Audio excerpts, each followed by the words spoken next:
Good morning mga kapakner, panibagong araw at syempre panibagong buhay. Yung araw nga ilusong tayo sa Lucky Farm para tumulong sa paghahakot sa ampalaya. Nanghali tayo ngayon mga kapakner, oras natin 7 o 5 na ng umaga. Bago tayo umalis, mag-aalmusal muna ako para yun naman yung ating sikmura. Tapos maya lusong na ako para makatulong tayo sa paghahakot doon tsaka yung pagpitas ng sitaw konti lang naman. Natanghali tayo ngayong araw, asarap ng tulog. Yung mga kapakners, andito na yung ating in-order na right rice. Ayan na po yung 2 eggs nyo and 2 tuyo. 2 eggs talaga. Right rice. Ayun po tayo. Right rice nga eh. Alright. Pusin mo yan. Tapos ito kapila man nito mga kapakner. Nag-ano na tayo ng kape para hindi na tayo init ng tubig. Meron naman tayong doon. Meron naman asukal kape doon. Kaya lang talaga nagdadala na ako ng nakatimpla. Kain nga po tayo. Kamay na lang syempre. Kutsara po, magkakamay na lang ako.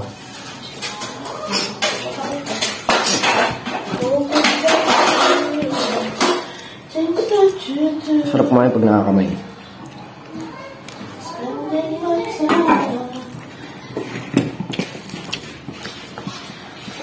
Sabi ko pa maaga ako lulusong. Gising ko kanina, 6:30.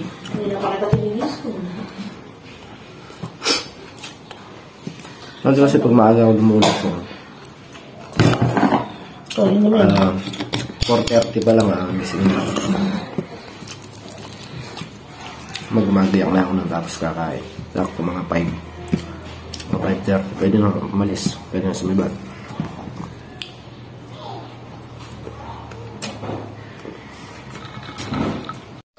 Kaya mga partners, at nakayari na tayo mag-almusal. Kape naman para kabati nung tuyot itlog.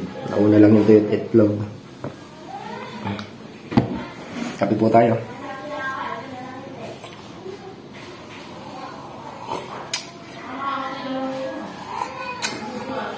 Kaya mga partners, ito na ako sa Lucky Farm. Dinat na ako na sila kabady dito. Tsaka si cameraman. Ako yung Rodel, dito na raw nag-start ng pumitas.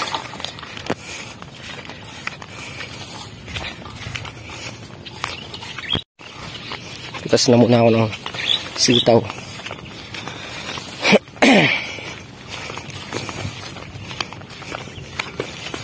Parang Carlo, andito na rin. Hindi lang alam kung saan pumipitas. Dito. Sa sitaw dito sa kabila.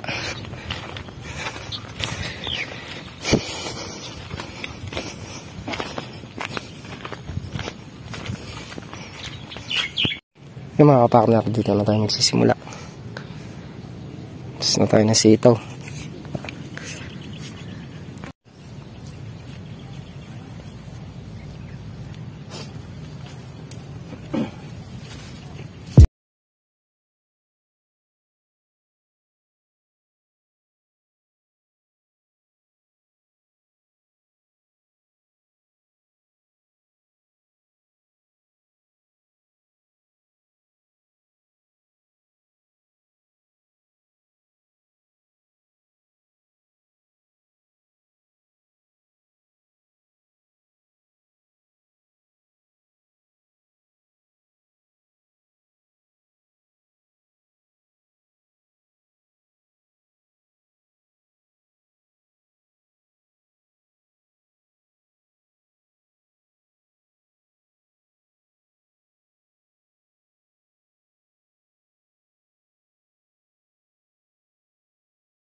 Yan mga kapakners, nayari ko na kang pitasan to.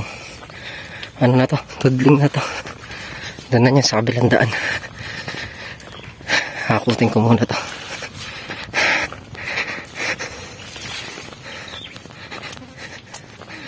Yung mga kapakner, nahakot ko na yung napitas ko doon sa dulo. Tolerela dito pumipitas. Pahinga lang tayong konti. Tulungan natin pumitas dito para makapaghakot na kami ng ampalaya. Yung mga kapakner, start na ulit yung pumitas. Para mayari na to. Makapaghakot na kami ng ampalaya.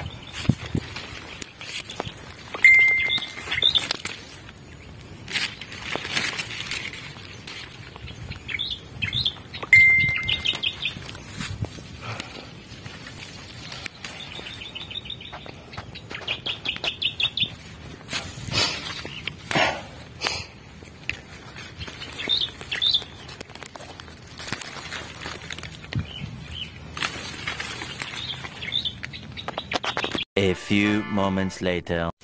Yan, at maghahakot na nga po kami ng ampalaya. Nakayari na kami pumitas na sitaw. Yun pa. Ihinog yan. Ano?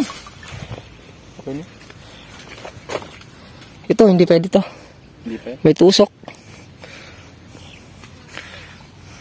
Si Chong ang taga-karga, kami taga-hakot.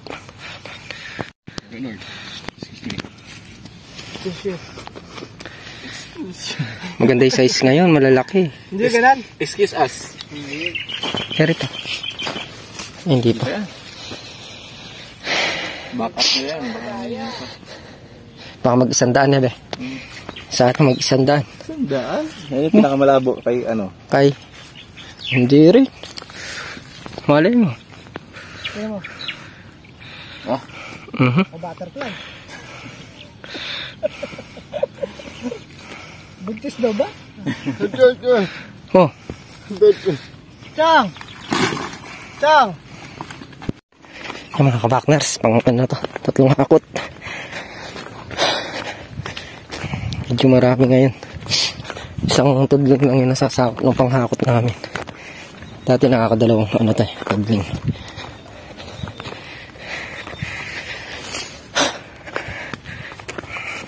Yung mga kapakner, pang-4 na hakot pa lang. Marami pa. May nangyari nito. 2:00. Marami pa tayong hahakutin. Yung si Chong. Siya taga-karga pa rin.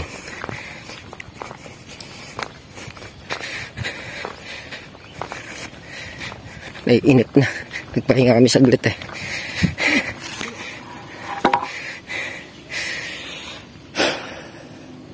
Nung kami dadaan sa kabila, maputik dito. Partners, isang salida na lang. Nangyari na kami maghakot. Oras natin 11:30. Maaga pa rin tayo nangyari.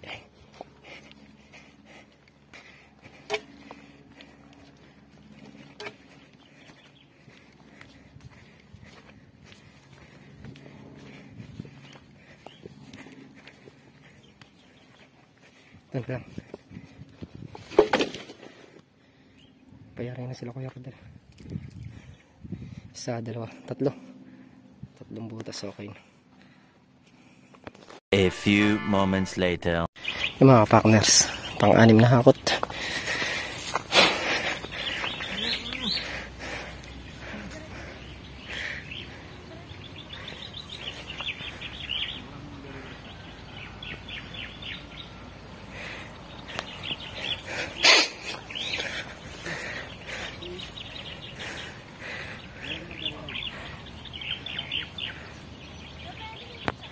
Yun at nakapagkarga na tayo mga kapakners.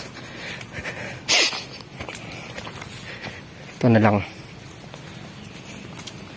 1 pasok, 2. 3 pasok na lang sila. Okay na.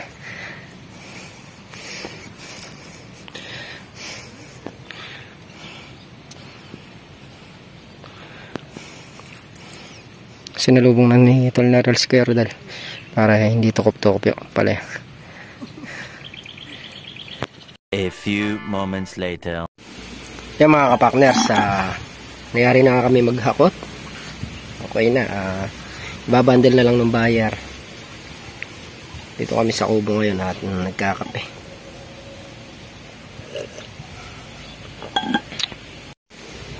Si Chong, papahinga si Chong doon sa may payangan.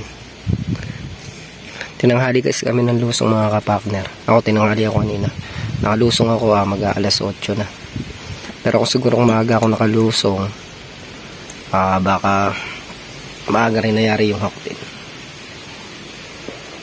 Kasi mapipitas ko na lahat ng sitaw nun eh. Dating lang, nitol na rin, diretso hakot kami. Kaya lang tinanghali ako kanina.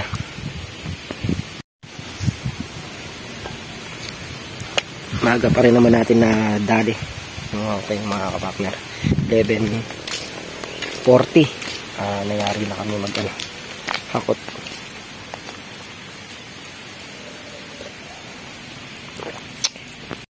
Maya ngayon lang tayong konti. Sibat na rin ako. Hindi naman makapag-grass cutter ngayon dito sa Katrops. Gawa nung sarap ay grass cutter nila. Makapag-grass cutter sana, kahit yung puno-puno, yung medyo makakapal yung damo, pwede magtabas-tabas. Kaya lang, isa pa lang yung naka-grass cutter. Yan o. Yan palang tuding na yung naka-grass cutter. Pagka mag-grass cutter siya, tsaka tayo lulusong. Susundan natin siya para yung mga puno doon sa may puno na yan, yung natitirang damo, yun yung dadamoy natin.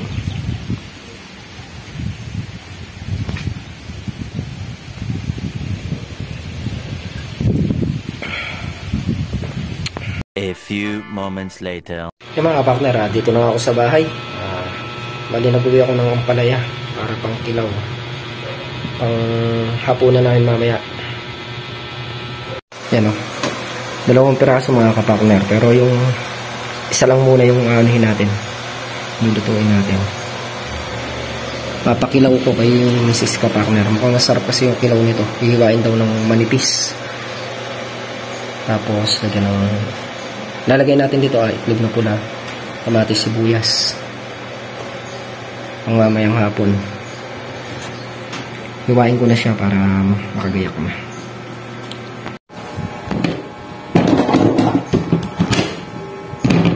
Marami pa mga kapakner. Malaki yung ampalaya. Dati nag-uwi akong isang ganito. Luto ni Mrs. Kapakner. Isang kawali. Inuulam pa namin ginawang pagkain. Pinangkot ka.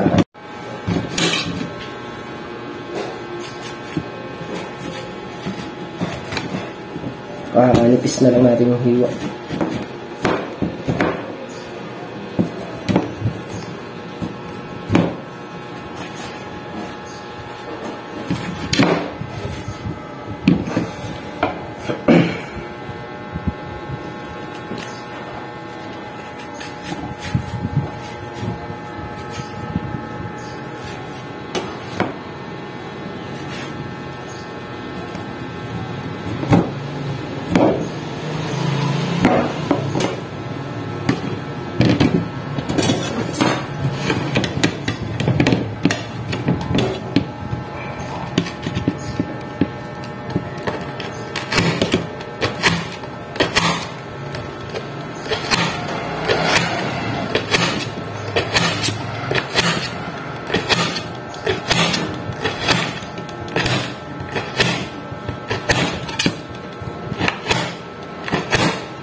Ito lang natin sa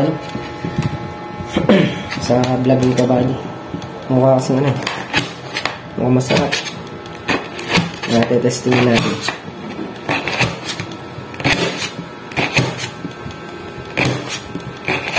Yung kanila may pa, tinapa.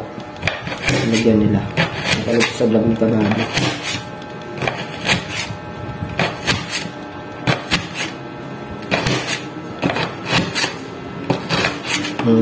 Gagawin naman namin lug na pula lang sa kamatis, sibuyas.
Yung mga kapartners, nayari ko nang hiwain yung ampalaya.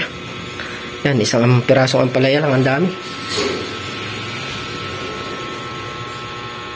Mamayang hapon ko na igagayak ng ibang sangkap nito, yung sibuyas tsaka kamatis. Pabili pa ako doon sa may kalsada.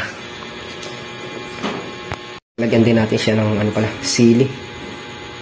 Kalimutan ko yung sili. Hindi ako makakuha sa Lucky Par. Para may anghang siya. Yung mga partner, magawa nga natin ngayong araw. Nakapitas tayo ng sitaw, tapos nakapaghakot pa ng ampalaya. Yung mga partner, muli, thank you po sa patuloy niyong suporta. Hanggang dito na kami sa video. Ingat po kayo parati at God bless. Bye bye.